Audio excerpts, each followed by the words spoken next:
Welcome to In Conversation With. Join me, Danny Jarvis, as I sit down with guest DJs, promoters, record labels, content makers, and anyone making moves on the underground house music scene.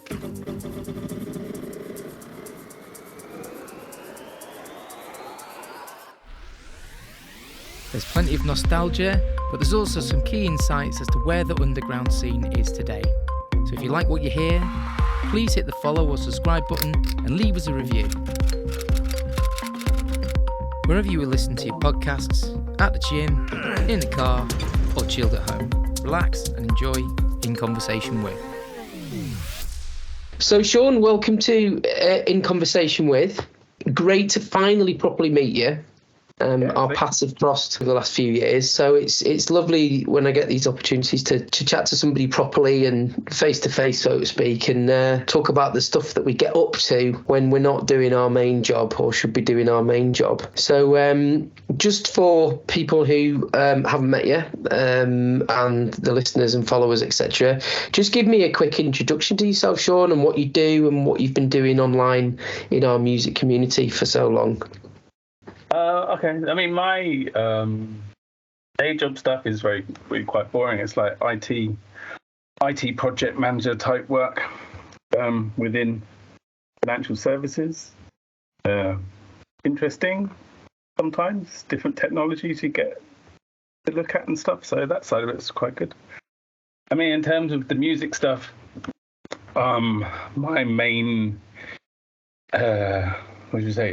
passion, I guess, is Saturo sounds. That's kind of like over the past, I think, 5 years now, I guess, I've been one of the kind of the main people driving that forward. And I think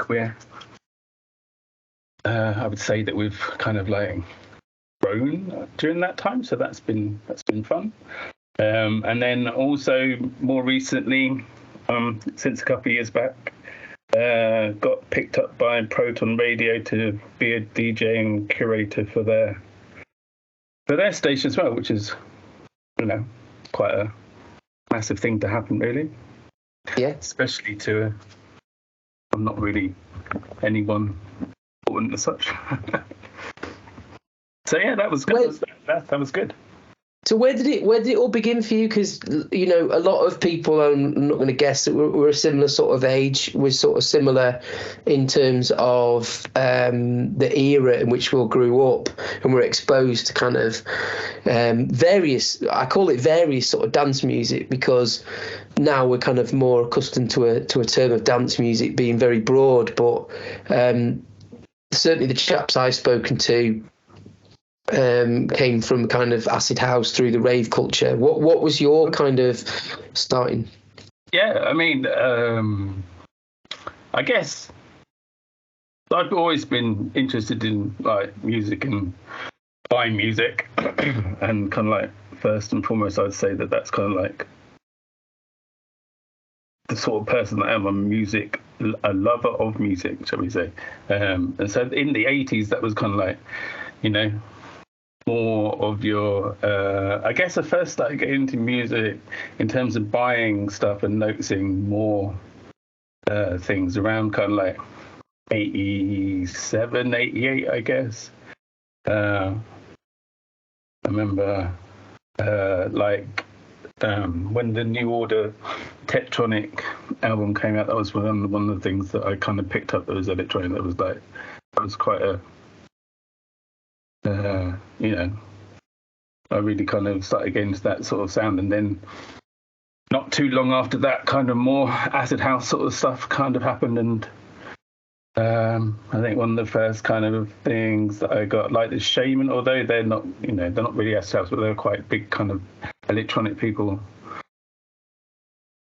and then on the Shaman into, I guess, more rave stuff, and going to raves from about 93 onwards, really, and always being more, it was not really kind of like going out to party is part of it, but being part of that kind of like massive experience is quite a, going to a rave with thousands of other people there was pretty good thing to get involved with.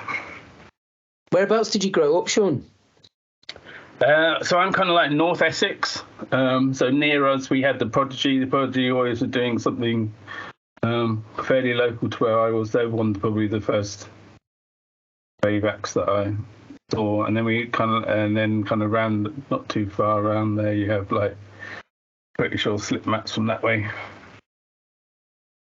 So in terms of rave people, it was kind of, you'd always see Slipmatt on the bill somewhere. Yeah. And kind of the drum and bass stuff as well. So, but yeah, Slipmatt, I guess, was one of my favourite hardcore DJs around that time.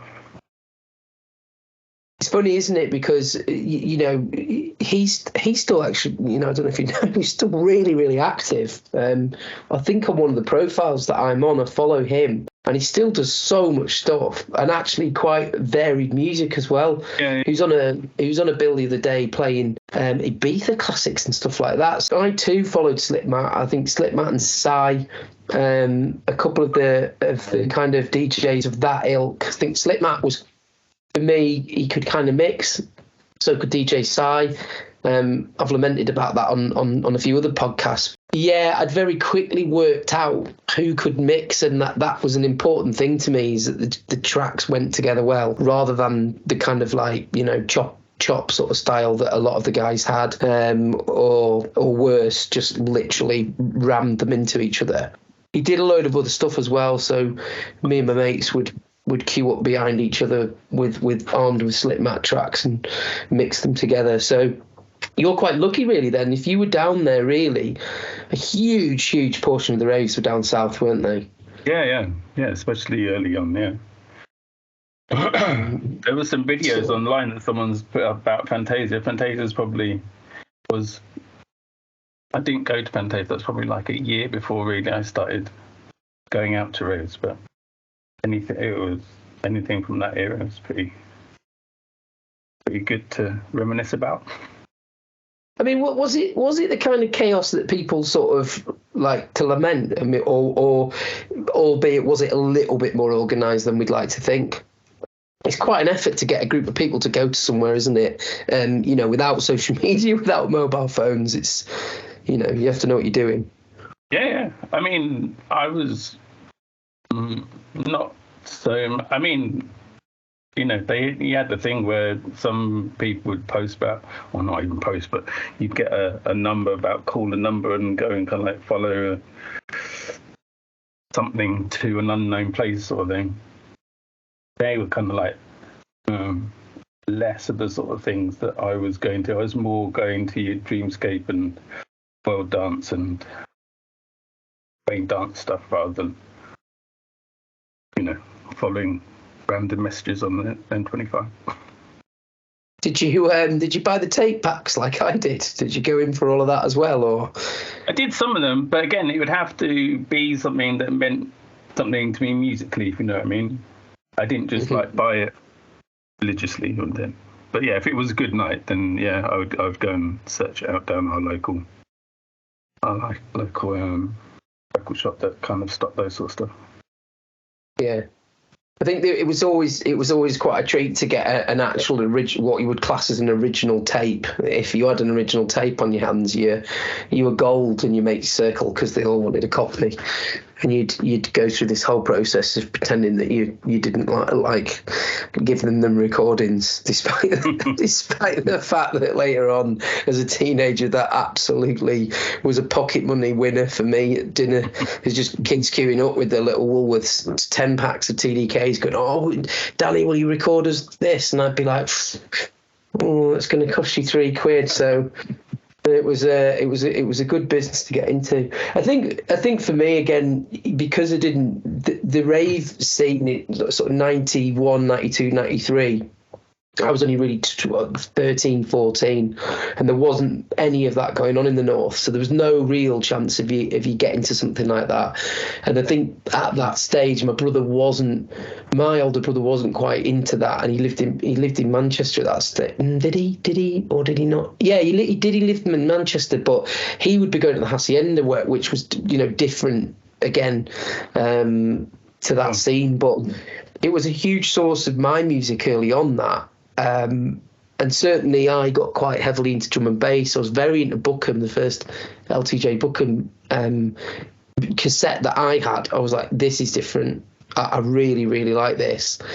A kind of a peacefulness to his music. And I think back then they kind of called it intelligent drum and bass, which fair sort of description for it, really. But I was quite hooked on that. So any packs that he was on, I would gravitate towards them. So when you moved through that period, what was your kind of first kind of clubbing experience? Where would have been your mecca? Who would you have headed to see? I kind of often, I guess we did have something kind of close where I lived in Ipswich, and they sometimes had I think it turned up on like Renaissance circuits and things like that. But there wasn't anything. So it's kind of a bit split, wasn't it? Because where we are, it was more raves. And then if you went to London, obviously, I didn't really go to London at that sort of like 18 sort of age yet, really. But in London, it was clubs. And if you went further north, then you had kind of like it was more recognised by which clubs were good, like, Sheddies or whatever you heard of. So the name of the one in Ipswich, I can't remember what it is. There was one a little bit later than that, around the time, it wasn't too much later, around 94, started going to one in Clacton that we found that was pretty good, and that was called Oscars, and it was kind of like 2 rooms. One of them was like hardcore drum and bass DJs, and the other room was like a house DJ. So I think we did have John Digweed go there, I'm pretty sure, but it was more when we were going there, you were going for the hardcore or drum and bass DJs, and then you would kind of like slip into the room just to see what that was all about. And it was a little bit later. It was more kind of like 95, I think, that I got more into the house sort of sound. And the hardcore stuff was kind of like slightly changing, because it was only really good when it was the breakbeat stuff. And then when they kind of started changing it to more like hard house kind of beats, then I wasn't really into that. So yeah, you're right. It did change. You're right. A breakbeat is definitely the right phrase, because that's when I sort of started to veer off, really, and sort of listening to the Orb and kind of Future Sound of London, and for me that period was a kind of hodgepodge of the CDs and stuff you had. You back then, obviously, those kind of acts were quite niched still. You were lucky to see them live back in those early days. So you really did only have the kind of clubbing, the hardcore DJ stuff. I originally grew up in Manchester, but moved to Blackpool, and Blackpool was an odd one because it had quite a lot of small clubs. So I actually played Blackpool quite a lot early on in kind of 1990s, and some of those clubs that kind of housed those DJs continue to try and keep that kind of vibe going. Some came and went, but a good one in Blackpool, again, 1995 it was. There's a little place called Federation opened, and it was underneath Blackpool Tower. And when they opened up, they kind of redid it, and they really made an effort to get the big DJs. And at the time, you kind of Jeremy Healy's, Sasha played there, Digweed played there.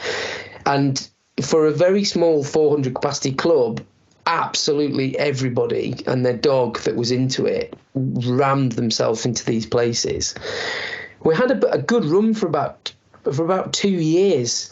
And But really, anywhere else, you had to jump in the car. You had to go to Manchester, Liverpool, Leeds, Sheffield, without boring you or any other listeners that I've talked about it a lot. But the advantage of having an older brother who not only could drive, you could stay at his for the weekend, tell your parents that you were just going to stay at your brother's. They did not have any clue what we were getting up to. So I was very, very fortunate to kind of not have too far to go for quite good, rich clubbing once it had moved out of hardcore into the clubs. And I used to listen to the raves and think, oh, it'd be amazing for thousands of people to be there. Like, you could hear all the air horns and all that. But actually, probably at my heart, the 400 to 500 capacity clubs is where it's at, because by the end of a night, a hedonistic night, you would have met a lot of the people. You had your area, the dance floor that people were on. And like you said, the experience of going clubbing was paramount to the DJ. It didn't, whoever was playing was kind of at that time playing to people who were totally open and up for it. And to be fair, a lot of the DJs there would be quite a lot of crossover tunes. Yeah. And even Jeremy Healy would, bless him, bless his cottons, it would mix together quite a lot of varied music, and you would hear several of those tunes in a Digweed set or a Sasha set or anybody else. Yeah. So, when you went out with your mates. It was just about being in it. I used to sit at home listening to the Essential mixes, that they did the first wave of them at the Q Club, and I'd be thinking, bloody hell, that sounds absolutely amazing. And then later on, my mates got away to Ibiza and went to the few of the Radio 1 gigs in Ibiza. So we were all mad clubbers. It was, I think it was the right time, early sort of mid-90s. It was just a perfect explosion, wasn't it? Yeah. It's really good. So when did you, like a lot of us, when did you kind of start taking to the decks? When did you say, right, I'm gonna actually tackle this myself? I think a friend of mine was getting rid of his decks and upgrading to Technics, probably, I think, and he basically said that I could have them, and that was around, I don't know when that was probably 94.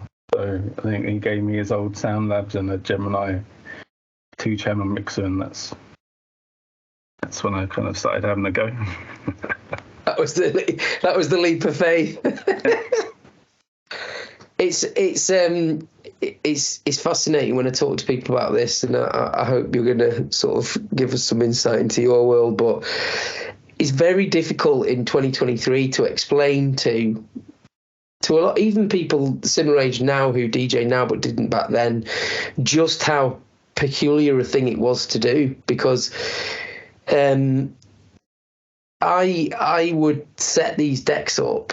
If you were lucky enough, you could leave them out. But even like to a lot of people, you'd pack them into the cupboard and then you'd get them back out and you'd kind of quickly plug them all in. Your parents would go out or whatever, and you'd blast out whatever nonsense you were going to do for like 2 hours, because it was just a kind of crazy, noisy business. And there was a few of us who were into it. Similar to you, I got my mate's old decks, but it was really different, wasn't it? Because you couldn't just plug and play, and you certainly just couldn't play any old record. You had to find them, source them, and it wasn't something you played at. You had to put the effort in.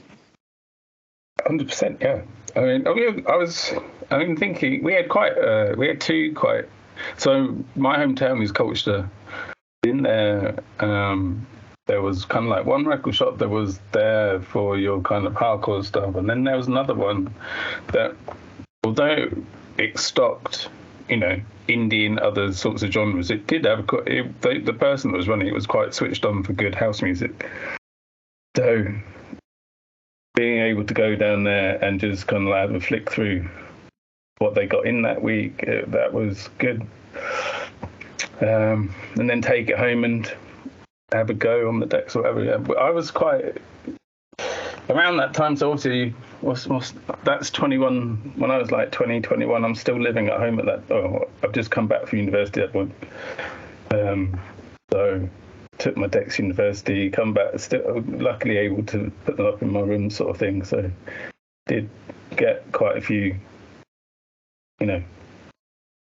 good chunks of hours just lost on trying to get music to sound good. Were you kind of known in your group of friends as being a DJ, or did you kind of play it down, or how did you sort of come across? Yes, I think yeah. I mean, the group of friends that I had, not all of them were that bothered about kind of like trying to DJ. They were, all of us were kind of like wanting to go out and either go to club or go to a rave, whatever. But there's only a couple of us that were doing it. So like the guy that gave me his old decks, he was kind of like the first one to get into it, then myself. And then I think there's only really probably another one out of, say, a group of 10 lads or whatever that really was that interested enough to kind of like pick it up and try and, work it out for themselves, sort of thing. So, yeah, if there's any kind of house parties or things like that, then generally it was either at my parents' house at the time, or it would be my decks that we took somewhere, and it'd be me being the DJ, I guess.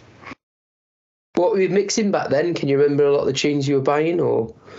So the main kind of like the year that I really got into the house stuff was definitely 95, and that was kind of like you got Perfecto really kind of like doing crazy stuff. BT comes along, and by far he was kind of like the most influential person on kind of like the sound that I enjoy. So his IMA album was kind of like, that was pretty impressive stuff, sort of thing. So yeah, anything, that whole what they call epic house era, that really was my kind of favourite.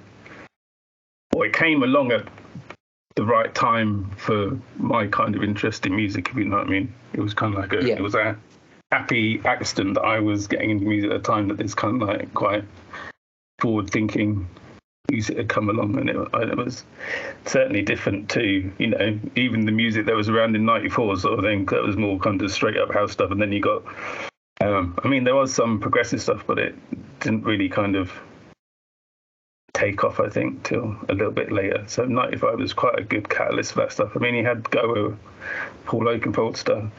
That was he did his Goa in '94. So yeah, end of '94 to '95 is when things really kind of took off for progressive, I think.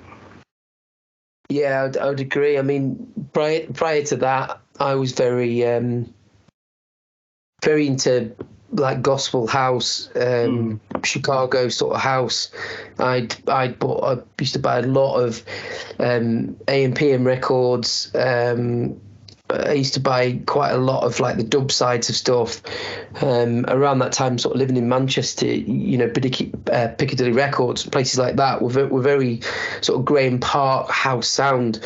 Yeah. And you're right, actually, there wasn't enough progressive records about to kind of make a progressive set. I think even in '94, I think the first time I sort of saw the phrase progressive house on a flyer, it was kind of like garage, upfront house, and progressive house was how it was listed, and that was just like a residence night. It wasn't even DJs. It's just what they'd sort of put on, and very, very occasionally in somewhere like Dry Bar, before we'd go out to the house, or some of the bars in Manchester, or the after hours clubs, you might hear the odd thing which would probably translate to like a spooky track, something like that, on Guerrilla Records, or something that was a bit more offbeat.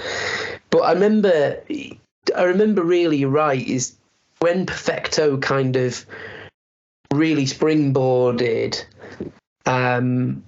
into records that you could buy in your HMVs, in even Woolworths. The kind of Perfecto thing was everywhere. You could get hold of it. And what was good about Perfecto at that time was the other sides of the records You know, Oakenfold had clearly put out something like, I think it was Wild Colours, Dreams, and you'd get something like that, and then, you know, which was a kind of his sort of Fleetwood Mac rip-off. But then on the B-sides, there'd be these other interesting remixes.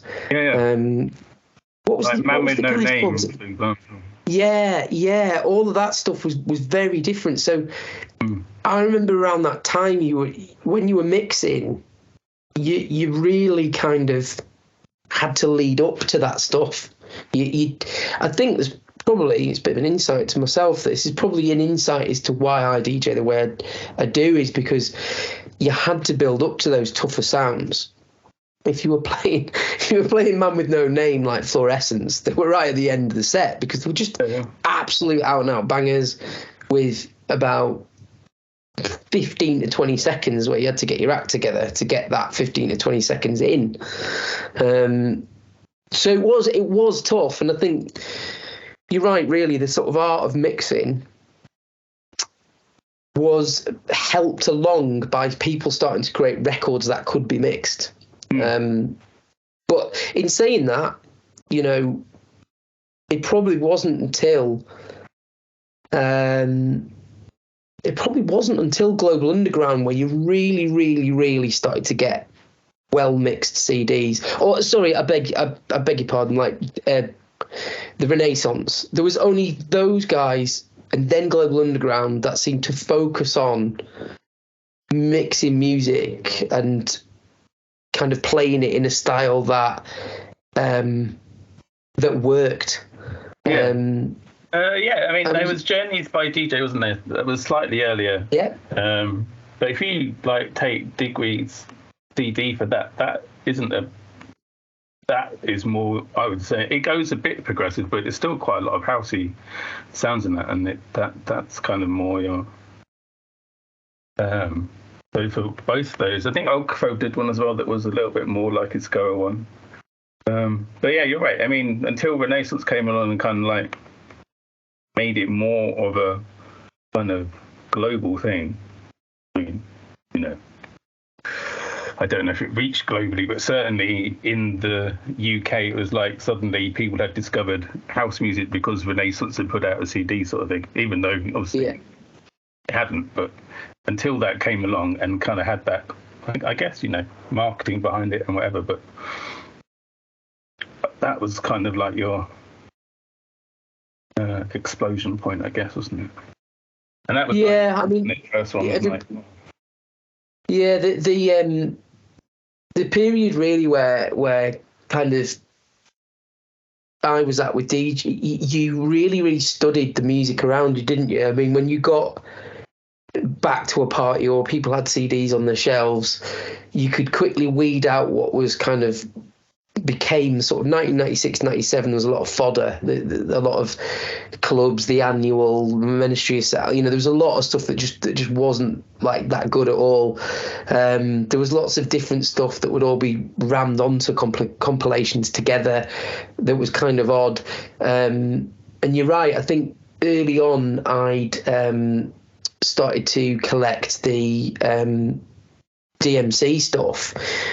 That like you'd get like Dave Seaman would play like half an hour, and then Carl Cox would play half an hour, and there'd be like 6 tracks of his, and up to the point really of 95, everything was just small and snapshots. And kind of Digweed's second album, Renaissance album, was like, hang on a second, this guy's like 60, you know, sort of 50 tracks across three CDs that all work together and like work in this big journey.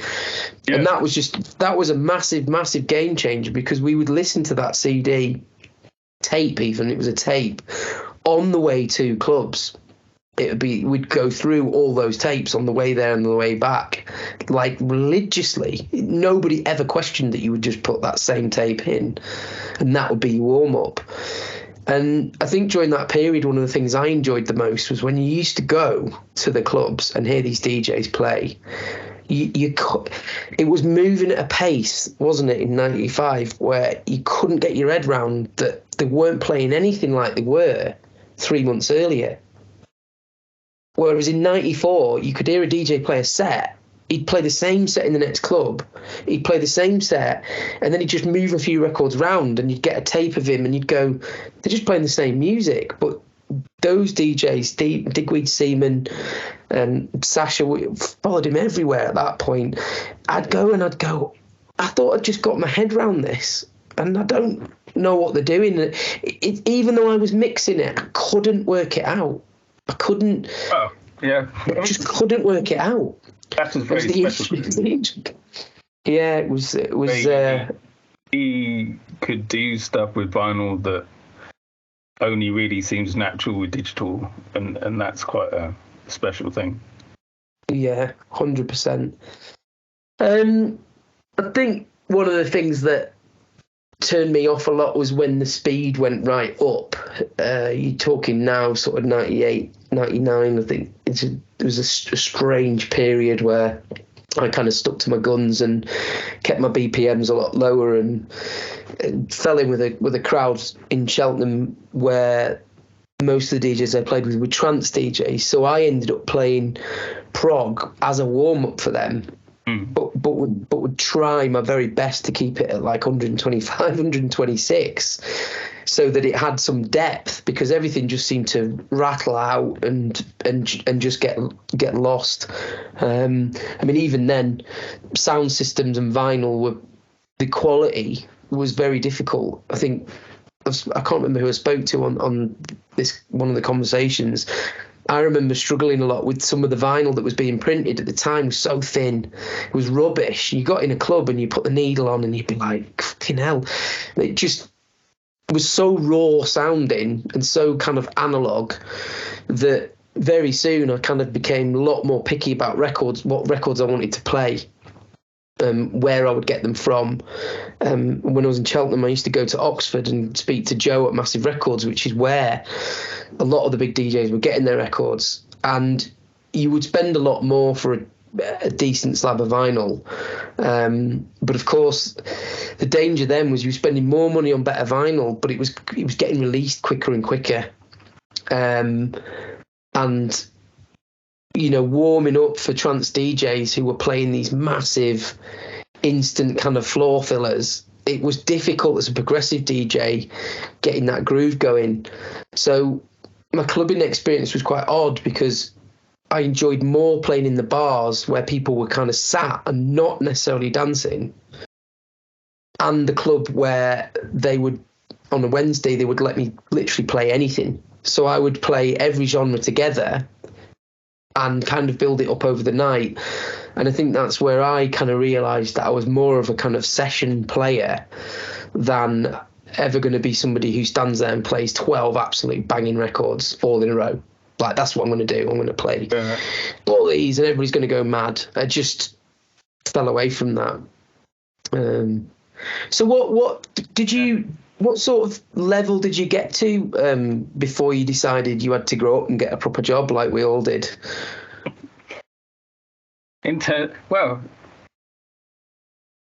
Beyond kind of like house parties and stuff, I enjoyed doing it, but I never really thought of doing it, you know, pushing to go and get a job in a club or anything like that. I wasn't driven enough to kind of like do that. I enjoyed it, but I'm not really, I didn't really think that it, mostly it would be to do, would I be good enough to do it, sort of thing. So there was always kind of like that kind of feeling that I didn't really want to take that step to find out. Do you know what I mean? So I was quite happy where I was. I wasn't really looking to do anything else with it.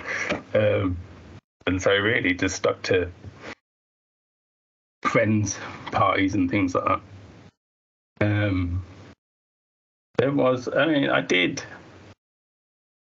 So kind of like you say, the trance thing came along, and kind of did some of that for a bit. I mean, I've kind of kept the most that I've been kind of like involved with is definitely been more recently. So I mean, I would follow, you know, certain trends, whatever, and like I say, we had a couple of good record stocks to kind of go and get a vinyl out and stuff. So from a hobby point of view, it was all it was all good. I think I started when then I kind of found some of the message boards, and there was one kind of, there's two in particular, like the Global Underground one and the Bedrock one. So if you like I don't know, like going to Heaven to see Digweed, like early 2000s, end up meeting some people from there.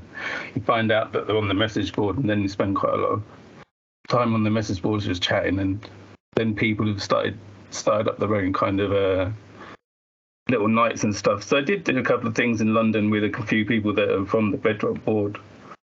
But that's probably really it. Around mid-2000s, I moved away from Essex and work in London and moved up to Liverpool. So kind of like at that time, I'd say if things were going to have kind of kicked on a bit, it would have been at the time that we ended up moving. So that kind of slowed things down again.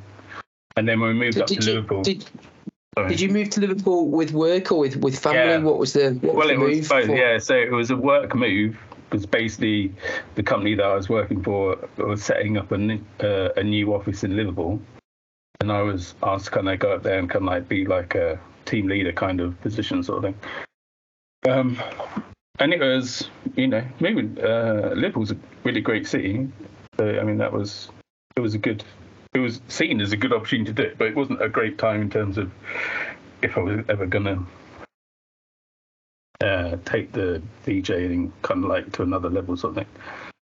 But that was good. But then when we were up there, then kind of like it's a sort of, we had our first child when we were up there. So basically from 2006, I guess, I got rid of all my equipment in 2006 because we had a kid that came along, and I thought at the time that it would just be easy enough to, get all the equipment back again. But I didn't realise that it wasn't going to be quite as easy as that. Because turntables and everything, all the turntable stuff just kind of went a bit, mental in terms of pricing and stuff. And really, if I'd known that they were going to do that, I would have just kept hold of it, but I thought that it'd be easy enough. Anyway, but between 2005 and probably 2014, 15, and I kind of didn't have any equipment, so wasn't really following what the scene was doing. I remember that we had a really nice little period in 2003, 2004 where we had kind of like that. Like the Matthew DK melodic Dutch sound that came along. They were a really nice couple of years, and I really at that time I thought that was going to be kind of the direction that it would go in, kind of like we've seen more recently over the past 6-7 years. It's kind of been that more melodic kind of stuff, and I thought that was kind of going to happen back then, but it only lasted a couple of years, and then electro that came along, and kind of like I wasn't really following into that sound, so kind of gave up my equipment. Yeah. Stuff. It's the irony, of course, of the scene we're in is that it's sociable. It's supposed to be going out, enjoying the music together, but in reality, and this isn't something I've talked about with anybody yet, DJing's quite antisocial. The behind the scenes of DJing is headphones. If you're listening to music or DJ mixes or looking for records or searching for other things, it's hours spent listening, and you're either fortunate enough to be able to do that at work. Maybe you can wear, even a few years ago that was seen as a weird thing, but I was able to listen to music. I was involved in nightclubs, I was in bars and restaurants. There was always music around, so whenever we would have playlists or stuff, I would tend to curate the playlists, and I did that nearly for everything, and would look very broad for like way back when Hotel Costas was like a new thing. I would look for like Balearic stuff, and I kind of kept myself busy with a lot of other sorts of music that ignited my passion, but it was in tandem with my lifestyle. Certainly the more like modern era, like you're talking about, the things we do now online, it's quite antisocial, because the time spent looking for it or searching for it, especially as there's so much of it, is unbelievable. And it's an odd passion, because like you say, you kind of, if you say you've got 300, 400 records in your garage or your home or whatever, tell you what I'm going to do, I'm just going to, I'm not just going to spend 1,500 quid on decks that either your family or your partner or whatever would just be going, what?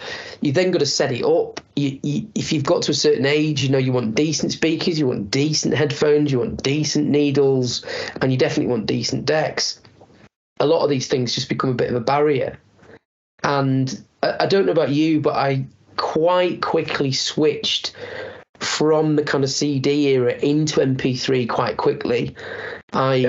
Really got on board with that. I was like, oh, this makes sense. I can get a 2-hour mix on an MP3 and listen to it on my computer while I'm working, or I can put it on, but even when the first iPods, I was like, right, how do I do? I need to get my head around this, because I can have more music stored in a small place. I mean, it's funny. It's just this morning I was looking at my CD collection. I don't ever look at it, because it's in the corner of my garage. It's in a cupboard and it's covered, and it's not like a shelf you can see, so I never look at them. And I nudged it today. I went, and I just thought, I'll have a little look, and I took it off, and there I am with this, like. And I thought, when am I gonna, like, should I keep these? Are we gonna have a revolution like we did with records? I've recently heard this thing that there's artists that release things on tape. Have you heard this? No. I mean, I was like, what, your marketing plan is to release it on a cassette and on nothing else? I saw this and somebody was like, what the hell do you play it on? And I was like, no, you need a machine. I was like, what do you mean? You need a machine? I was like, this is my niece. I was like, you need to, like, that thing goes in there, and then that needs batteries, and they just looked at me as if to say, this is insane. What would I do all that for? But yeah, I came across these artists that only release music on tape, cassette. But it's difficult, because like when I let go of my records, it's similar with these CDs. They're kind of quite precious. They're all in really good nick. I did actually have a CD player for quite a while, but it just decided, I'm not going to play any more of your music anymore. Even though there was no scratches, it just couldn't cope with it. So I probably haven't listened to a CD in best part of 3 years. Yeah, I've never really I'd buy some mix CDs, for example, but I've never gone to that thing of like burning loads and loads and loads of CDs. I kind of didn't do that. My medium for around that time, if I was going to record something and we hadn't quite sussed this digital thing, I had a mini disc recorder, yes. and that's what I used for recording mixes. But I was doing mix. They were pretty good. I like that. But then soon after that, the digital kind of took off. So apparently, as the story goes, mini disc itself wasn't the problem. It was that Sony didn't release the technology to enough other companies for it to be viable across different like hardware units. Right. But I'm with you. I think the first time I recorded a mix on mini disc, I was staying at my friend's in Jersey, and he'd got a mini disc player, and I bought some mini discs, and I just thought it was absolutely brilliant, especially the fact you could, as you went along, you could ident the track. So I would mix the track, feel confident that it was like, right, that's out now. I'll ident it. Next track. And it was a big game changer. The quality as well was really good. It was just on that cusp of taking an analog format from vinyl, but actually making it kind of digital. I agree with you. It was a great format, and the way they were cased as well, you could drop them and there was just no problem. It was a great format. And it was really good. However they did the technology, the playback of it was always really, really nice, really clean. Yeah. and smaller, of course. So even the players were smaller. Like the mini disc like Walkman things were great. It also in this cupboard today, sort of fell out of the crack, was my first ever Sony Walkman Ericsson phone. It's like this big, white and tiny, orange and white. I think they did black and orange, and I've got an orange and white. And when I got that, I thought I was like from the future or something. I thought it was absolutely amazing. I was like this to people. It's a phone and a Walkman. They were like, really? I was like, yeah. Just fucking. But getting the stuff onto it was a nightmare. Yeah. It couldn't hold any information whatsoever. So you had to get this little tiny adapter that took the little chip out. You'd plug it in, and you'd have to try and work out what mix would go on it, and then you'd put it on, and you'd be like, yeah. And every now and again, you'd have to go, oh God, I've got to change it. So it was a bit bumpy back then. So if we sort of move back to more modern day. What you've obviously done quite a lot of stuff. Like most people that know you who are going to be listening to this know your name, know the things you're involved with, particularly Saturo.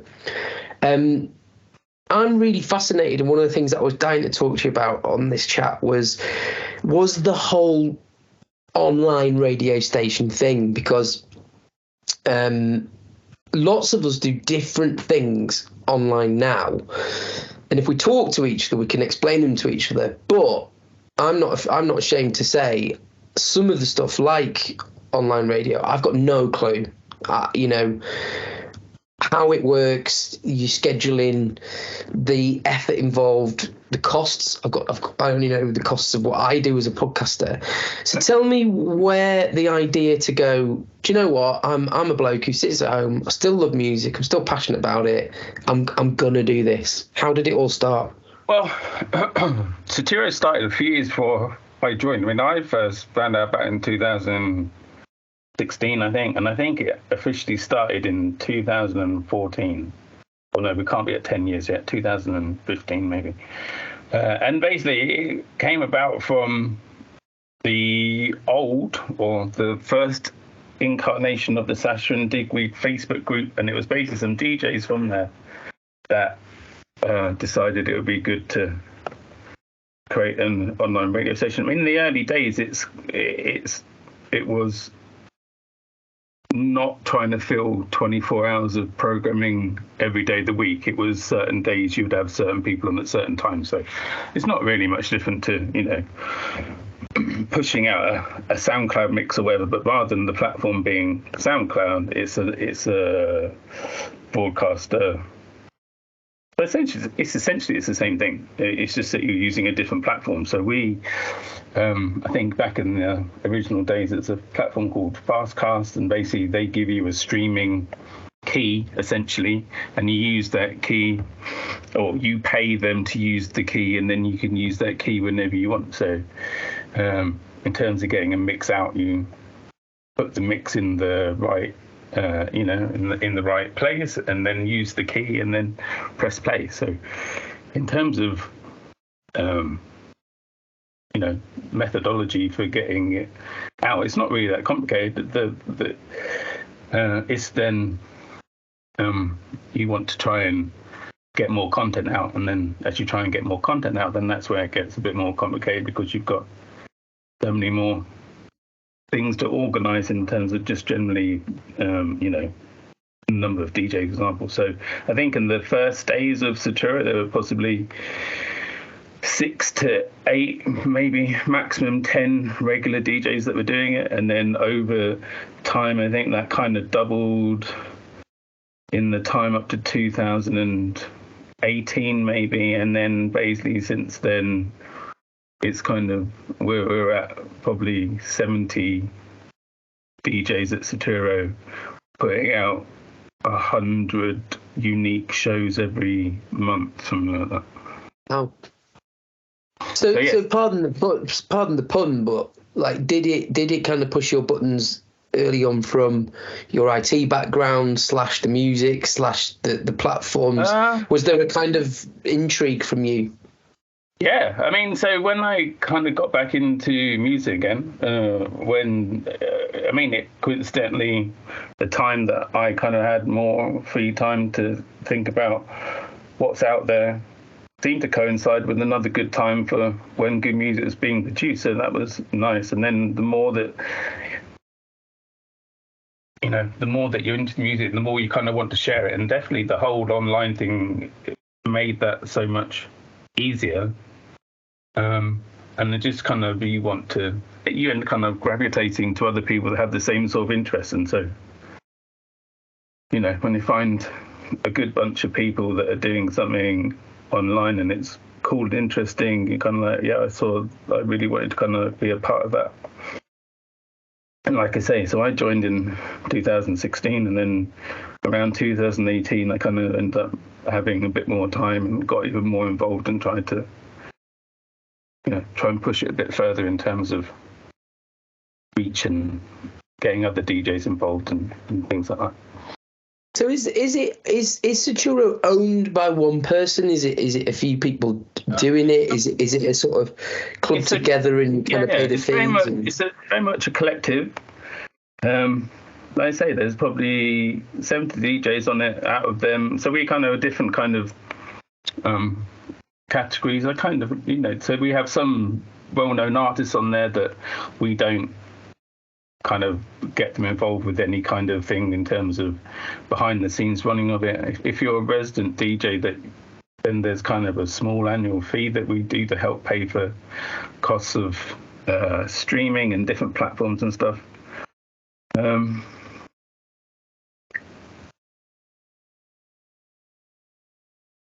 And yeah, it's very much a collective kind of thing. I mean, we do have a management team that take more of the kind of behind the scenes responsibility to make sure that things, if there's any kind of technical things, that they're the ones that can be counted on to make sure things run smoothly and make some more of the kind of like decisions type stuff. But generally we try and keep it as as much of a democracy as possible, sort of. Yeah, it's good to talk to you, particularly about this side of things. It's not up until now, a lot of the guests I've had on, I've tried to keep it sort of varied between people that are doing different things in the industry. You're probably the first person really on in a similar level of me, where you not only DJ but you do this as well. I've always been a similar sort of person where I kind of jump in with both feet and don't always think before I do it. And I think when I embarked on my sort of progressive house UK journey, I had a friend who's a developer, and he's one of my best mates, Gaz, and he's friends since we were teenage boys.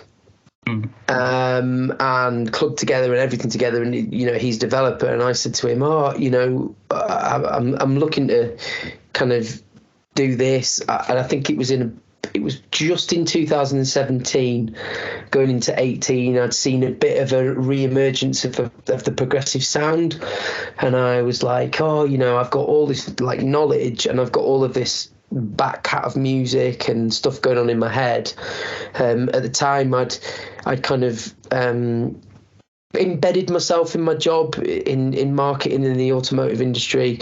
I kind of knew where I was with that, and I felt like I wanted to do something a bit more creative. And then, one of the first things was like, right, what's out there? And he kind of went away and researched some stuff. He came back, he said, look, here's how we can do these podcasts. I'll set it up. It comes with X and Y. I don't need to do any coding, but if there's anything that I can tweak or change, I can do the coding and we'll look at it together. So he kind of did the work on that side of it. I fronted up the money. I've always been quite good at being social, so I would like get sort of various people together, and I think that when I'm looking back at it, the thing that I failed on and it's still hard to kind of get my head around now, is that in my job for marketing, I did a lot of social media for clubs, restaurants, bars, everything. And I was like, yeah, I know what I'm doing with social media. I get it. And I wanted to fuse the two things together. I wanted to have this online space, like we've all said, where you've kind of got people who are totally into it. And I thought this would naturally make sense to then have somewhere where they could go and get and access that music. And that music could also be found by other people using the kind of digital, the internet and digital stuff. So I didn't throw myself into it blindly, as in, like, I didn't understand what I was doing. But what I really struggled with was to put the two together. I was like, well, if you've got hundreds of people in a group, surely they're going to just go, yeah, this is great. I've got this source where I can go and listen to all this music. And I mean, this is, forget all the algorithms changing and all of that nightmare that was later on. But I couldn't do it. I couldn't neither explain to people that this is the same group that's on a podcast, and all you need to do is follow it. You don't need to do anything. You don't need to go to SoundCloud. You don't need to go to all these different places. You don't need to pay. It's going to be free. And all the marketing, everything that I'd learned wasn't working. And I had a team of admins who were helping with the social side of it, but I was totally on my own with this side of it. And a few things went in my favour. Spotify picked up and we started to get some serious downloads. And I was inundated, probably like you do, dealing with different DJs, different people, listening to a lot of people's mixes, being sent a lot of stuff, giving it the time, listening to it. And I thought, I need some residence here. This is like desperately what I need is some residence. I can't possibly listen to thousands of mixes, and I want to keep a level of quality that I think is right for my ear. If it's right for my ear and I'm fussy, I know it will be right for other people's. And then I went through the whole period of going, yeah, but if you've got hundreds of people that want to give you the mixes, maybe they're going to put it on. And they'll have hundreds of friends. So it was always this thing in my head where I was thinking, right, there's a strategy and there's a method. Will the technology kind of, if all things are going in the right direction, will the technology sort of break and work and go? And I just honestly, before I knew it, I was like a year and a half in going, there's nobody I can speak to about this. I'm constantly in my head thinking about this thing all the time. On one level, the stats and the metrics look good. On another level, what am I doing this? Like, why have I just lost my way? I was like, I mean, but that's a hard thing to crack. I don't think anyone. Well, I mean, unless you're, a global person, trying to bring everything together is hard. I mean, even for us at Saturo, I'd say it's trying to get people to kind of like just switch on a bit and what's the kind of word? I mean, we're putting content out there for people, but I wouldn't say there's necessarily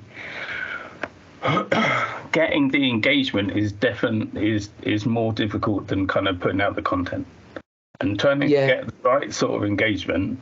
If anything, social media has made it more complicated than less complicated. I think just in the days of message boards, there was more of a community than there is in Facebook groups, for example. In the Facebook groups are great for kind of like bringing together people with similar interests, but I don't really always get the feeling that, they're not necessarily serving the right purpose. I mean, they don't really.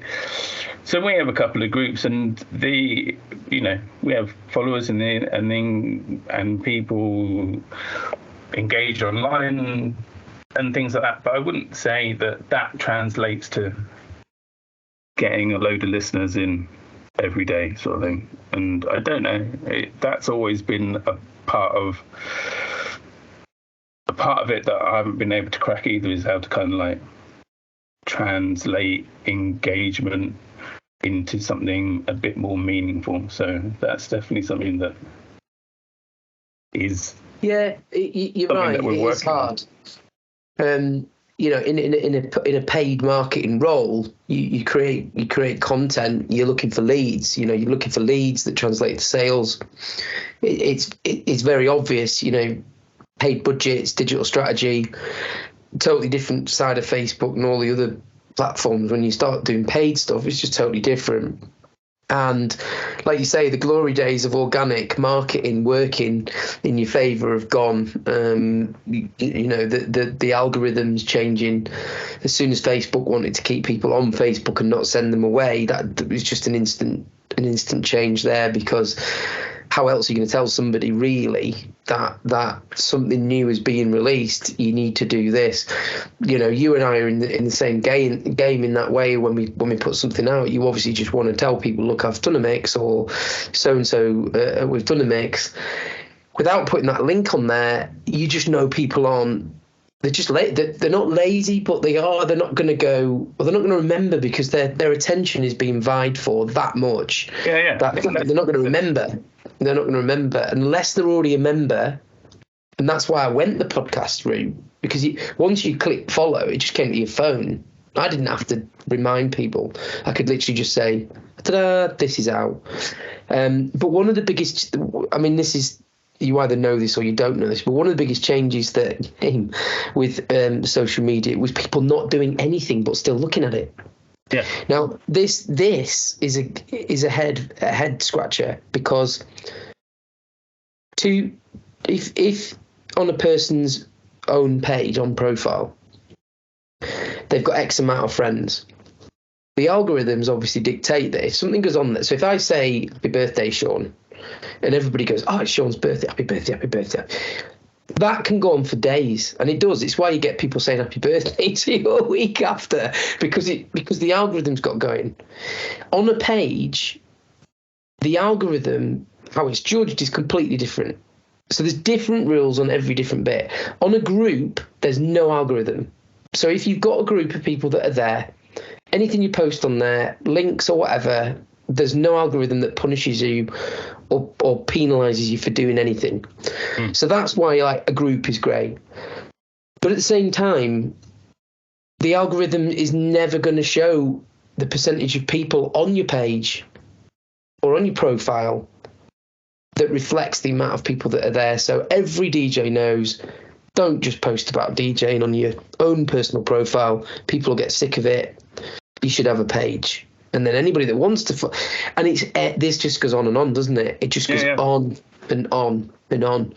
And up until recently, when I started to really delve deeply into the Apple Analytics are unbelievable, by the way, on the podcast. The level of detail they go to is that if I now release mixes onto Progressive House UK onto the podcast, there's no difference whatsoever if you post it on social media. It doesn't affect it. Your subscribers get it, listen to it. Other people find it and get it. What the only difference can be is if you post later on, so it could even be a week, 2 weeks later, you might get some people going back. Then you notice. So I've just got a totally different approach now than I used to, where it doesn't really matter if I post on social media or not that a new mix is out, because most of the people that are going to listen to it get it. It's also not dramatically affected how many listens somebody gets, because people can always go back and listen to older mixes. And the little people page that I created for yourself and the other DJs really works, because now you've got the advantage of people going, oh, I like Shaun's stuff, I can listen to his other mixes without having to scroll down. So I sort of stand by the podcast thing. I think it's really good, and I'm not starting to feel so chained to social media to see if all of this stuff's working. I put in, over the last I'd say 4 months, I've put in a stupid amount of time to this. This is the next question I'm going to ask you, because your output, I would have liked to have said mine was as similar to yours, but I've definitely slowed down. Your output of mixes and things you do is really high, Shaun. So either you've got the most understanding wife ever, or your kids are in a cupboard, or what. But how much time do you spend a week like doing all of this stuff? How do you manage it, and your mental health, and just all of it being in a slot, in a neat, tidy box? Well, the things that have gone in my favour with that regard have definitely been the pandemic and being at home. And when I'm at home, there's more. So currently I work from home every day of the week.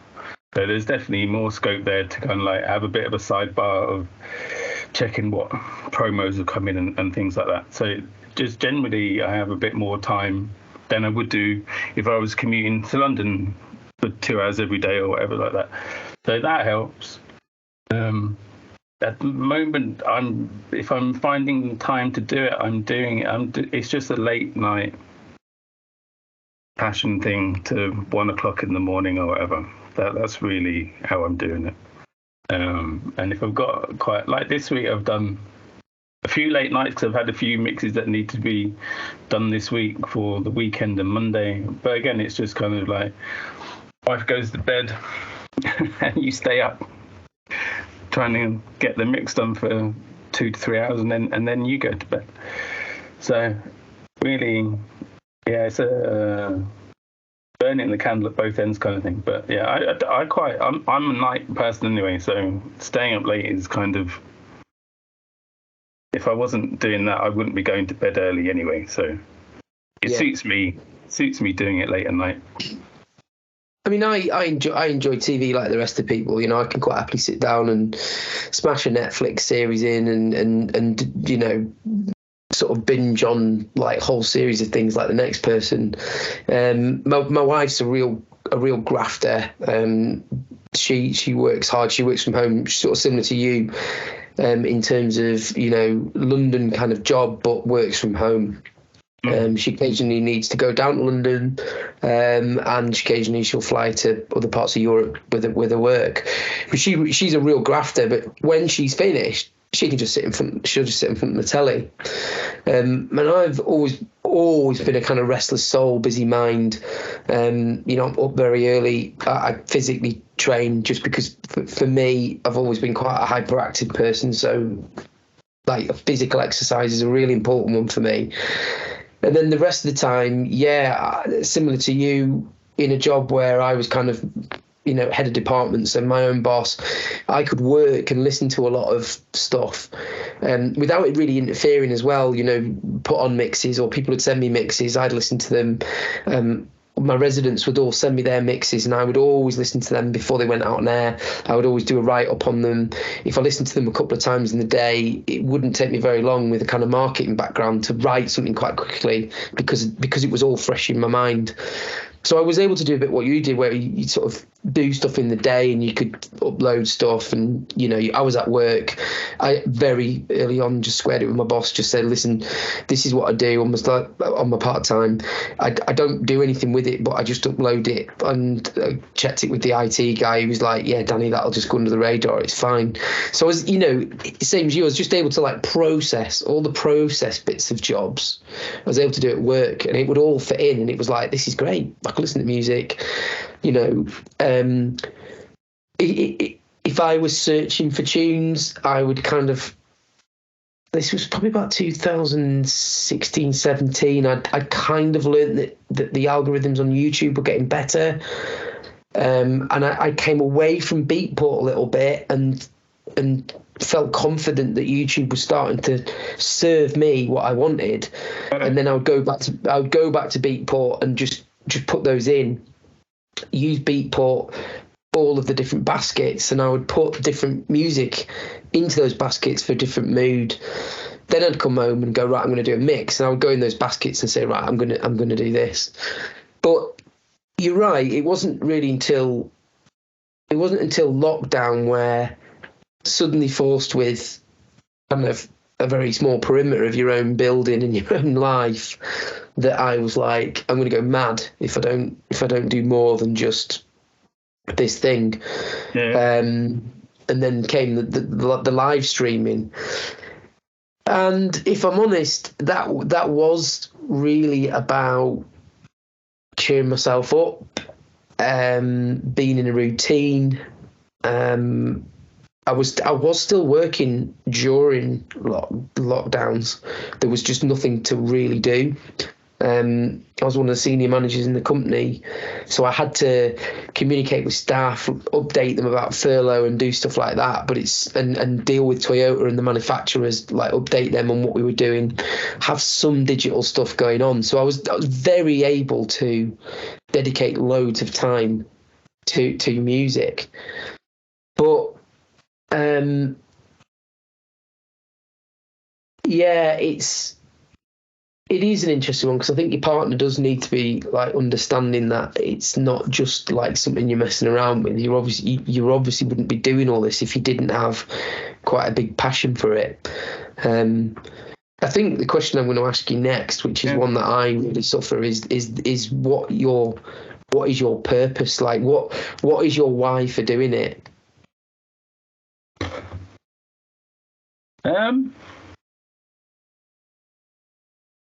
It's a real tough one, isn't it? I mean, yeah. It's just, I would say that, I don't know, certainly back in the 2016 when I kind of started doing the radio stuff, was just really because being part of that community and getting music out. But then the longer it goes on, you're right, it's kind of like, well, is that all that I'm kind of interested in, or is there kind of like now, do you want to try and do something further with it? And I would say to myself, I'm kind of like stuck in that thing of, I'm not really sure where it could go. It certainly feels like there's some momentum there to do something with it. But quite what that is, I don't know. So at the moment, it's still just for, personal pleasure and stuff. But I'd love to do more live stuff. We are trying to certainly look into that side of it with Saturo and try and get some events kind of going. So if there is an aim, it's to do more live stuff. But that's more complicated than it sounds, especially when you're trying to organise it yourself. I've got no one knocking on my door saying, Shaun, do you want to come here and DJ at this place yet? So you really, it's at the still having to kind of make it yourself if you want to kind of do stuff like that. Yeah, I mean, I when we started talking at the beginning of the conversation, if you remember, you sort of said, I didn't really, it was either that you didn't perhaps feel confident enough or just didn't have the want or desire to propel yourself into doing it. I think I said to, I think it was Tom McMullen on the last chat we had, that I ultimately saw it as a way of making money. If I got myself out there and pitched myself to a few venues that if I brought enough people with me, would they pay me? Knowing that I did have the people, it was just total, like I knew exactly what I was doing. It was a hustle because the very definition of who was going to come had nowhere else to go, and they were going to come to that bar, and then I was DJing afterwards, and they would go to the next place. So it was like a feeder bar. But I knew that if I did a good job, that the value for the venue, because I was switched on and I'd been involved in sort of hospitality from an early age, I knew that 100 people turning up and drinking for 2 hours was really good money for a venue. Even back then, when drinks were cheap, it was really good money. And of course, they would pay you 50 quid to do it. And I thought, this is viable. This, if I'd start doing 4 gigs a week, I'm putting 200 quid in my pocket. If I've got a little part-time job as well, I'm a student and I'm earning like 300, 400 quid a week. I'm doing all right. And also sort of that, it puts you at the centre of things. I think DJing back then did put you in a social kind of group. I would have said that I was quite an extroverted person when I was younger. But in a weird way, when I'm behind the DJ booth, I'm kind of, I struggle with that. I like my own space behind the DJ booth, and I don't particularly like the hustle and bustle or people coming up. So in that way, I'm a proper DJ that kind of wants to get my head down and get on with it. But certainly when things are good and exciting, it was a very hard feeling to beat. But you did have to make your own luck, and you still do. And maybe deep down in my psyche, Progressive House UK was perhaps a slightly less obvious vehicle to be able to, like you say, meet people in the scene, produce stuff, do stuff, find people out there, you know, a gang, a clan, your kind of tribe, but also say, look, I can DJ as well, and I'm like really serious about it. I think where we're at, when I met Richard Trout at House of Barefoot Festival a few years ago, it's taken a few years because of COVID and everything for us to kind of get in a groove, but he started putting on his own gigs, a place called Bishop Auckland outside of Durham. It's kind of, it's out in the sticks, but he's doing a good job. And I don't know if you listen to his podcast, but he was just like, yeah, I'll have a go. And he's a really brave, kind of no-nonsense bloke. He's like, yeah, I'm just going to do it. I'm going to start DJing. I'm going to buy decks. I'm just going to do it. He's a really good partner for me because he's a lot more direct, just get on with it. I'm the like thinker and the emotional one, and like trying to think of all angles and stuff. And we've come together with this Early Doors Club because I just got to a point where I thought, I'm doing all this stuff, and does it really just come down to the fact that if you don't go and actually DJ in a club, are you a DJ? You know, are you a DJ if you don't actually really, really DJ? Now, of course, I don't agree with that statement. People like yourself and myself, I listen to your mixes. I know the depth of knowledge and exactly how much you care about what you do. I can hear it. Yeah. Like, that's a DJ. That's what a DJ is. We've both talked, didn't we, very gently about that space in between two records that creates a whole record of itself. That's DJing. And you don't need to be in front of people to call yourself that. No. But there is this weird zone, isn't there, that we're all in, where you go, ooh, what's happening? Yeah. So I've got a good friend of mine, and he's kind of, it's fairly recently, probably since 2018, 2019, got into DJing again. And his kind of journey's been a bit different in that he's managed to fall in with the people that do have access to the kind of being able to put on regular nights and stuff. So they've got this nice pub that they use just outside of our hometown, not very far, about 10 minutes out, and it's a lovely pub, and he's got in with the owner there. The owner's kind of like an old raver, and they just put on regular live stuff all the time. So he's kind of he's managed to find that little niche, which is being able to do the live stuff regularly, and that's good. But you know, from a personal point of view, that's what I'm trying to find. But where I live, there's not really that much stuff like that going on. So, I'm trying to do more live stuff as Saturo, and found a good venue, I think, near us, Milton Keynes, that should work. And we're just it's still kind of early days in terms of whether it will work. You know what I mean? But hopefully, it's tough. I mean, yeah, I don't want to sound like a kind of like make out more than I am, but I think I've been fortunate that for a very long time in my life I was involved in hospitality, bars, nightclubs, restaurants, and got a lot of experience of seeing how things are run, and promoters and venues and DJs and all the different sort of facets. I think the one thing that is paramount is that it is a concoction and it is a partnership of several things. I think no DJ really, no matter how big they are, can take all the plaudits for being amazing at an event. Certainly these days, the sound systems, the money that's involved in the professional scene to put up these gigs, the technology now involved, just even selling tickets. I did a lot of work with Skiddle in 2015. I was part of a nightclub group that had multiple venues, including Digital in Newcastle and a couple of the other Digitals when they were still called Digital.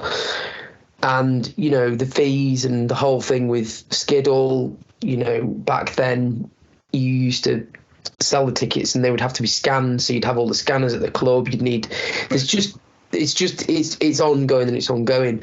And I think one of the things that in our kind of smaller scene is really vital is, one, that if you can find a venue that wants to be a partner with you, it's really important, because if they're going to make some money, which is really difficult for a bar or a venue these days, like really difficult, they're up against supermarket booze, they're up against arguably a bit more now outdoor spaces, ridiculous laws about noise. If you find somebody that is with you, it's just a partnership, because getting a group of anything more than, I think, 20 people together to have a quote unquote party is, you can have a good time. Don't get me wrong. Like, if you get 20 people that want to listen to that music, you're going to have a good time. You're not going to have a rave, and you're not going to have a nightclub, but it's got to start somewhere. And if it's a kind of watered down or watered up music community space, then that's what it is. I mean, Richard and I at the moment, we're in a nice position because we seem to have about 100 people. We've got a good group size. We're building it. We did our first event with 100. The club is massive. So the club holds, on the floor we're on, it holds 400. Downstairs is 300. So the whole club can be like up to like 900. So the club don't really need us. That's a barrier, but we're doing it in the daytime, so it's extra revenue for them. The issue comes where there is no real need for the people to buy tickets because they know they're not going to run out. Right. So it's aimed not necessarily at older people, but it is aimed at people that don't want to be out till 5 a.m. That's the whole point, early doors. That's the whole point. We want to get rid of that barrier. But people are busy, Shaun, and, oh, yeah, we'll come to the next one. And you're like, oh, there might not necessarily be a next one. Richard and I have had a chat, and it's about tailoring or compromising with what you want. So, okay, we might lose a mega sound system. We're going to lose the very, very nightclub sound that a huge, massive rig gives. And that was really good at the first gig, because when you're playing your records at that loudness and that level, that you're really sort of competing with any club, and we're pretty confident about our own skills. You're delivering on the dance floor, because that's what the club's there for. So where we need to compromise really is then finding a venue that wants to partner with us, that wants us there, that wants 100 people there, particularly in the day. I can't stress that enough. Having been in bars and restaurants, getting daytime trade before your main trade is really good. And we'll have to compromise probably on sound. May need to take our own. Richard's got his own PA. We've got our own kit. And it's hard, but what we're finding hardest is that the club is just not with us at all. There's no help, and that's hard, because there we are finding these people, and it's old school. Like, I'm on the phone with people, I'm messaging. It's not just like, let's do ads on Facebook. We want to build a community of people that really want to like meet each other, feel safe, people that can come on their own, like they perhaps would for a gig, and who probably this is their only night out that month. You know, we've got a real mix of demographic of people, a real mix of different sorts of people who we're in touch with. And if we've had this sort of conversation about the fact that it's probably realistic we never would get 200 people. We might have a group of 1,000 people. If 10% of them turned up, you know, would we be happy with that? Ironically, we really would. 100 people in a room that holds 100 people is a real atmosphere. If you know the Skyline events that are all happening, before Skyline events put those on, my wife and I and some friends went up to Glasgow. I think it was to see Beyonce or something. And we stayed at that hotel and we drank in that bar. It's not a big space, the Skyline thing. Yeah. Now, they're putting on like DJs that fill massive clubs in South America in a very small space. I can imagine that's a really nice environment. I can imagine those events are ace. The DJs that get in, the people that seem to be going. Richard's booked a ticket to go to one in July. They do a room rate included in the ticket price. I mean, that's just very clever. However, the cost they're paying for them DJs, commercially or viably, God knows how they're making that work.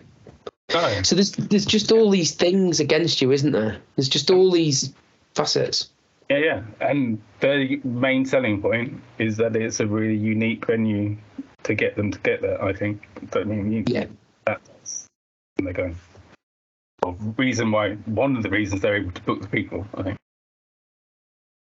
It certainly. But you're right. It's only maximum 200, I think, that they can hold in it. Yeah. You know, previous to that, really, when I think of Glasgow, I think of Colours. That was a massive night up there, Colours. But other than that, you know, there are very few places in the UK able to sustain this prog scene, other than like the 303 guys. Just they knock it out of the park.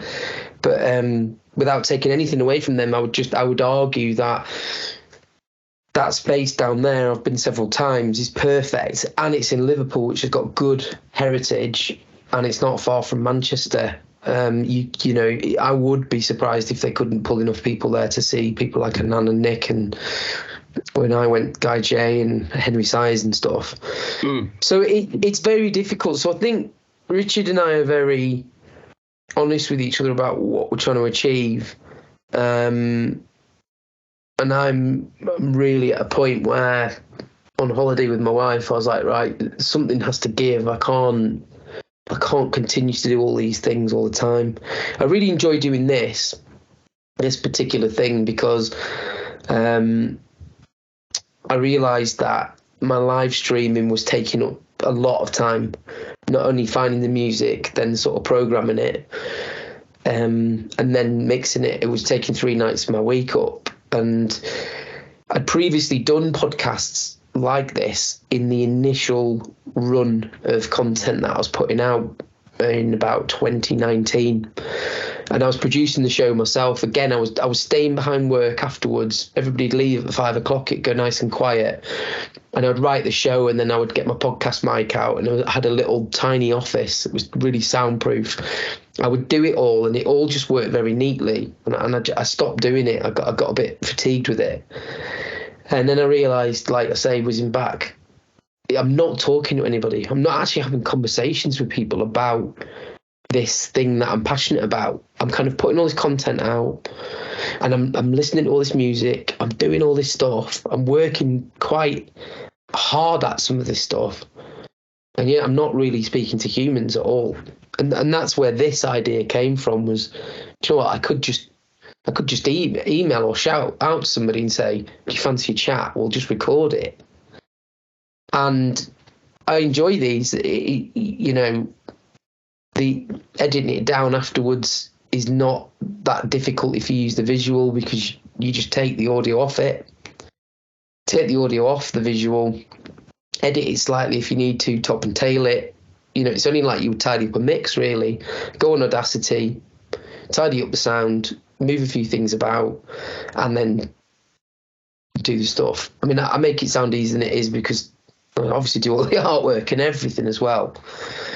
But I can't sustain this, mixing, running events, the podcast, and I've just had a bit of a curve. I'm going to be finding a new job, right. And it's just, yeah.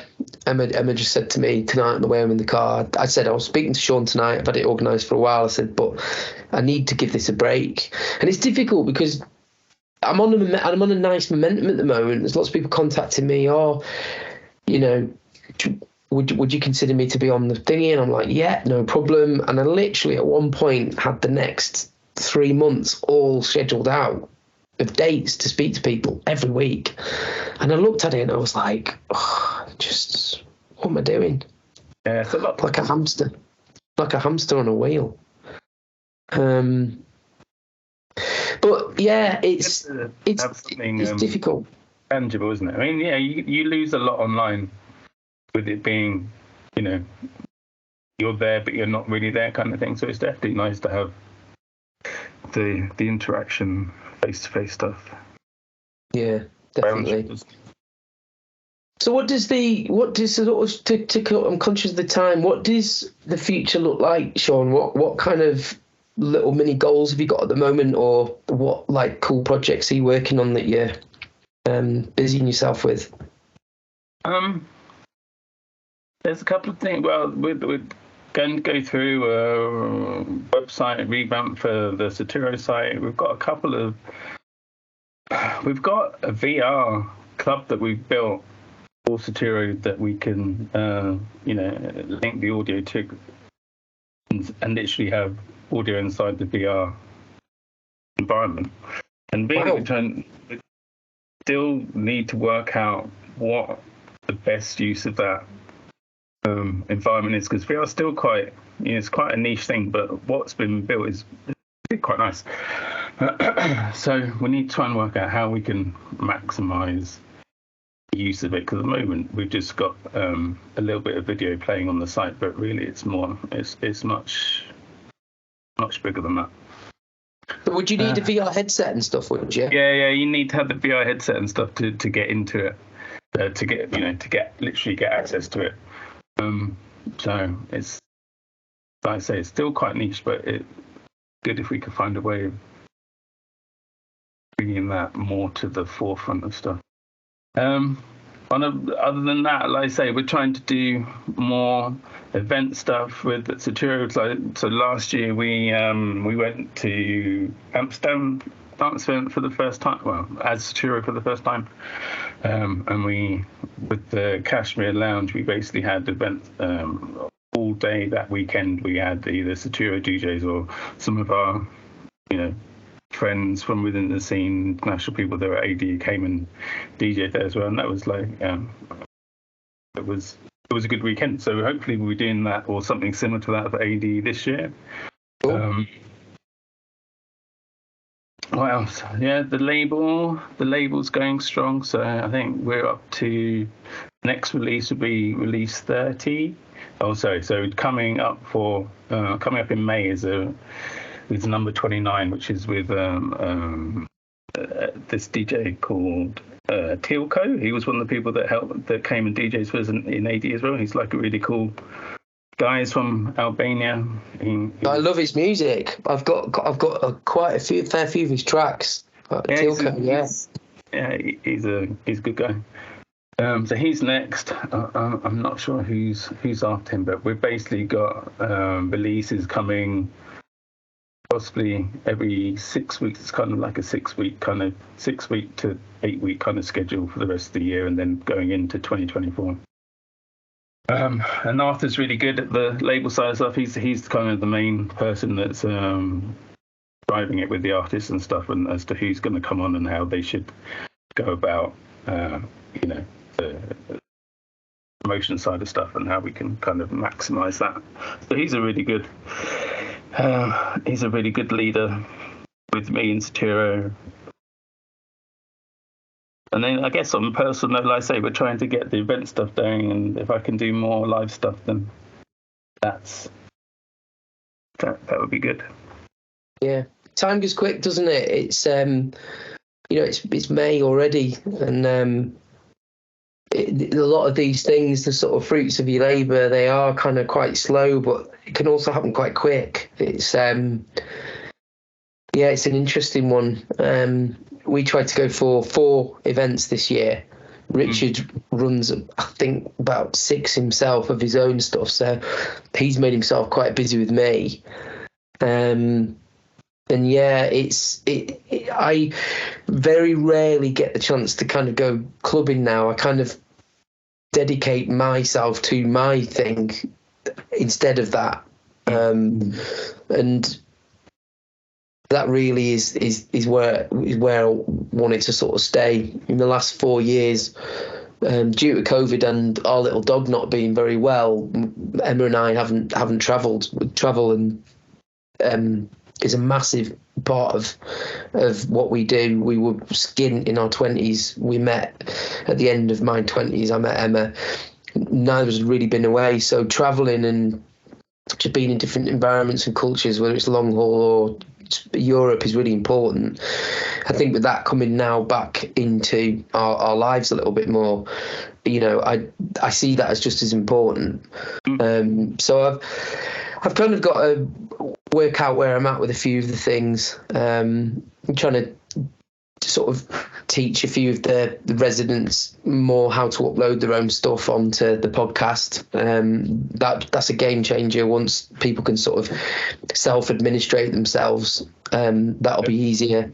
I've kind of rethought through a little bit of the way I do artwork, make the artwork a bit more generic, give that to them rather than make it unique every time. So I've tried to sort of trim down the admin of what I do for a bit more mind space. But I think realistically, if we can find a new venue for the events that's a little bit smaller, again, like I was saying, a partnership with a venue that wants us there is going to help with a bit of promotion.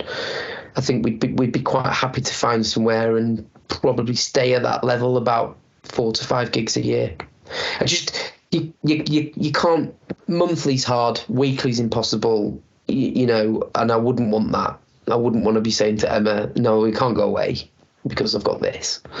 And even scheduling like 4 events is difficult because you've got to work with what we're doing, her work, my work, Richard's work, his partner, his kids. Everything has got to be planned out. Oh, yeah. So we'll see. But I do admire you, Shaun. I admire the work and the effort you put in.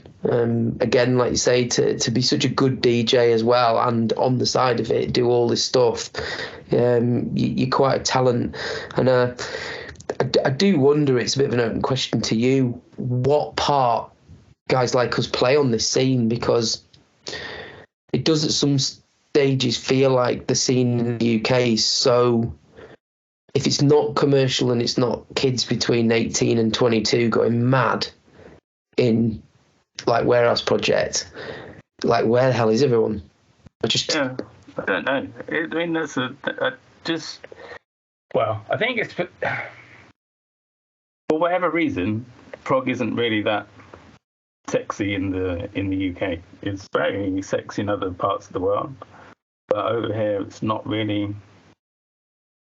I don't know, people don't really. I mean, there are people that are into it, but I mean, if you think about that as a percentage of even people our age, it's still only a very small percentage. So we're talking about quite a niche thing, even though when you're in it, it doesn't feel niche, but in the real scale of things, it is quite niche. And I think that's kind of part of the problem, isn't it? Is that you want it to be a bit more global, and if it was, say, like like it was in the 90s and things, where everything just was a bit more bigger for the whole kind of music that you're into, it would be a lot easier to, for example, do better events and stuff. My best friend, he's half Polish, and we lived together. We were at school together. We lived together in Newcastle, and he went off travelling around South America he just needed a break. He had quite a corporate job, didn't want to be doing it anymore, and decided he was going to go off and travel. He ended up staying over there and being a travel guide. Anyway, he stayed in Argentina, in Buenos Aires. He met his partner there, and he and I were massive clubbers together when we were younger. He was sort of one of my main clubbing kind of muckers. He never got into DJing, but he was always a good clubber. He liked his music. We both knew what we were talking about. And he, one of the things he would come back and tell me the stories about, these massive 4,000 to 5,000 capacity clubs, bigger in some places. He'd go to Cordoba, and he went to a few of those things. Went and saw Digweed, Pasha. He would see Hanan all the time. We had this big discussion about it, and the reason I mentioned him being half Polish is because he's got half a culture that's not English. And now he's kind of got the other side of what he does, sort of South American. He lived out there for a long time, and then they both moved to London. The culture's different, and when like Latinos or South Americans, they'll talk about the Latino spirit and dancing and going out and being together and the warm air and all the things that are sort of inbuilt into their culture. The going out and getting wrecked and getting leathered that's not what they're doing. They're out. And those cultures have always been used to better temperatures, better climates, but also because of those climates, staying out all night because it is cooler in the night air. Spaces that are able to stay open air spaces. So I think really it's a cultural thing. And I also think that progressive house music is quite a patience game.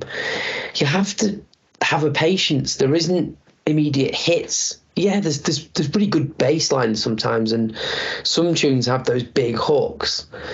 But it's a patience game. The finer elements, the sort of sweeter notes, the atmospherics, vocals chopped up, layers of sounds. It's all about being calmer and more patient. And we're not a patient nation. We're not. It's not in our culture. Our culture's fast, quick, trends. Let's have a trend. Let's call it this. Let's call it that. And, I've paid attention to the rare interviews that you can get, really, of Hanan when he's speaking English. But, certainly Willie No-Glows, my friend who runs Super Progressive, he's been interviewing all these DJs. And it's starting to sort of come into thinking that I'm not far wrong here. English culture is not geared up the way others are. Right, yeah. And it could account a lot for us not potentially having this kind of music being more of a nighttime normal thing for people to do. We have gigs, money-making gigs, we have pubs, we have the footy on Saturday, and it's all quick. The UK is just quick. And certainly our pop charts and our pop music and grime, and we'll have our own version of rap, and we'll have our own version of speed garage 1 minute, and then it's trend led, and I think it's just pure almost chance that when the scene exploded in UK, progressive actually was a massive start of that. It only really did Global Underground provide that specific type of music for people who wanted it. And without them, God knows what would have happened in the UK. Yeah. Because it just would have been compilation CDs galore. So yeah, it's a kind of passion project, isn't it, Shaun? Yeah. It's like a progressive, but Yeah, you know.